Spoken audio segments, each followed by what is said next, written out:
மார்புக்கு மத்தியில மிரட்டலான டாட்டூ. சட்டைய திறந்து போல்டா போஸ் கொடுத்த எதிர்நீச்சல் காயத்ரி.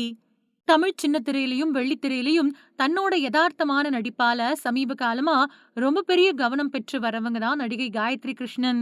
குறிப்பா சன் டிவியோட மெகா ஹிட் சீரியலான எதிர்நீச்சல் சீரியல்ல நெகட்டிவ் கலந்த அதிரடி கதாபாத்திரமான ஜான்சி ராணி கதாபாத்திரத்துல நடிச்சு ஒட்டுமொத்த தமிழ் நெஞ்சங்களையும் கவர்ந்தாங்க. சமீபத்துல பேட்டி ஒண்ணுல கலந்துகிட்ட காயத்ரி எதிர்நீச்சல் முதல் பாகத்துல நடிச்சப்போ தான் பட்ட கஷ்டங்களை பகிர்ந்துகிட்டாங்க. சீரியல்ல என்னோட கதாபாத்திரம் எப்பவுமே வெற்றிலை போட்டுக்கிட்டே இருக்கணும். ஆனா நிஜ வாழ்க்கையில எனக்கு வெற்றிலை போடக்கூடிய பழக்கமே கிடையாது. ஷூட்டிங்ல தொடர்ந்து வெத்தல போட்டுக்கிட்டே இருந்ததால வாய் முழுக்க புண்ணாயிடுச்சு.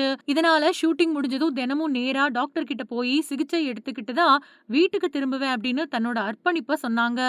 இந்த ஜான்சி ராணி கதாபாத்திரமும் அயலி வெப் தொடரும் தான் தனக்கு அடுத்தடுத்த ஃபேமிலி, காதலிக்க நேரமில்லை, குடும்பஸ்தன், ஒத்த ஓட்டு முத்தையா, மிஸ்டர் ஹவுஸ் கீப்பர் அப்படின்னு பல பட வாய்ப்புகளை பெற்றுக் கொடுத்ததாகவும் பேசியிருந்தாங்க. டாட்டூ பிரியையான காயத்ரி கிருஷ்ணன் ஏற்கனவே தன்னோட கை, கழுத்து அப்படின்னு உடலோட பல இடங்கள்ல டாட்டூ குத்திருக்காங்க.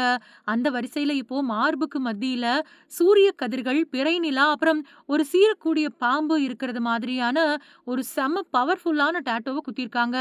கருப்பு நிற சட்டையின் மேல் பட்டன்களை திறந்து அந்த டாட்டூ தெரியற மாதிரி அவங்க கொடுத்திருக்கக்கூடிய மாஸ் அப்புறம் போல்டான போஸ் இப்போ சோசியல் மீடியாவில் காட்டு தீயா பரவிட்டு வருது. இந்த டாட்டூவை பார்த்த ரசிகர்கள் சீரியல்ல பார்த்த ஜான்சி ராணியா இது நிஜத்துல செம மாடர்ன் அப்புறம் போல்டான ஆளா இருக்காங்களே அப்படின்னு அவங்களோட கமெண்ட்டுகளை தட்டி விட்டு இந்த போட்டோக்களை ட்ரெண்ட் பண்ணிட்டு வராங்க.